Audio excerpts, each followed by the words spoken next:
soo dhawaada asxaabay kanaalo badan oo YouTube ku jira waxay si ula kac u sameeyaan ficilo la yaab leh si ay dad badan oo u daawado u yeeshaan waxaana jira qaar badan oo hantidooda ogaan u burburiya si ay shacbiyad badan u helaan muuqaalkeenan maanta waxaan ku soo qaadan doonaa waxyaabihii ugu qaalisanaa ee YouTuberada caalamka iibsadeen si ay views uga raadiyaan YouTube-ka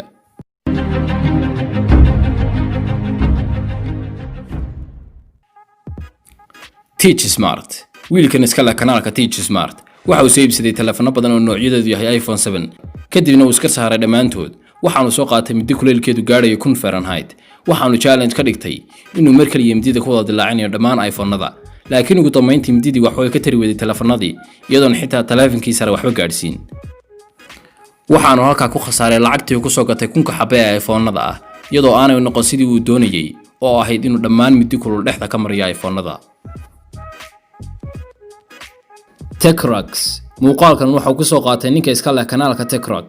saacad Apple ah oo laga sameeyay dahab taasoo ku dhawaad qiimaheedu gaadhayo $10,000 halka ay tahay saacad ay dad badan ku riyoodaan inay maalin xidhaan haddana isagu waxa uu go'aansaday inuu burburiyo saacada isagoo laba bilood oo waaweyn dhexda u dhigay kadibna isku dhaceen sidaana ay ku burburtay saacadii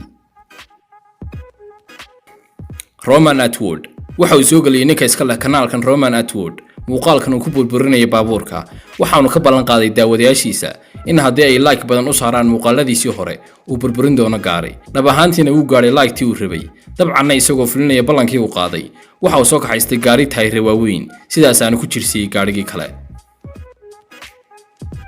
kanaalka Master Chanab waxa uu sameeyay wiilka iska leh kanaalka riwaayadaha soo galiyay ee Master Chanab mid ka mid ah ficiladii ugu yaabka badnaa kadib markii uu burburiyay abaalmarinta YouTube ku soo jirtay markuu gaadhay 1 milyan oo subscribers ah waana kartoon uu ku jiro saxan biyo dahab oo ay ku qoran tahay YouTube abaalmarintana lacag lagama helo balse waxay leedahay qiimo macnawiya oo waxa YouTube ku dhiirigeliyaan kuna hambalyeeyaan dadka inta badan soo shaqeynayay ee milyanka subscribers ah gaadhay Crush It dadka leh kanaalkani waxay views ku raadiyeen oo burburiyeen dahab saafi oo miisaankiisu gaadhayo 1 kilogram halka uu qiimihiisu yahay $4,000 Mareykanka ah iyagoo ku qabtay mishiinkan ilaa uu dahabkii saafiga ah noqday mid yar Fullmag waxa uu ku caanbaxay kanaalka Fullmag soo galinta muuqaalada la yaabka leh oo ay badan yihiin waxyaabo qaali ah oo la burburinayo sida muuqaalkan uu soo dhigay ninka leh kanaalku isagoo burburinaya laba telefoon oo iPhone 6 Plus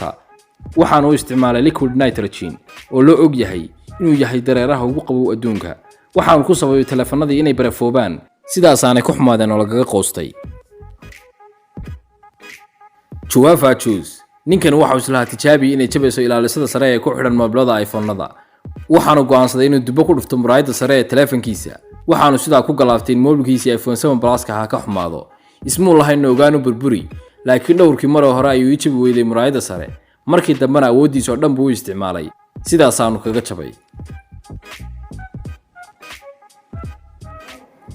Gizmo Sleep waxa uu go'aansaday ninka iska leh kanaalkani inuu telefoon badan oo casri ah soo gato qiimahooduna gaadhay $30,000 Mareykanka ah waxaanu doonayay inuu mar wada qarxiyo telefoonada kaliyana wuxuu sidaa u sameeynaya si uu ugu caanbaxo kanaalkiisu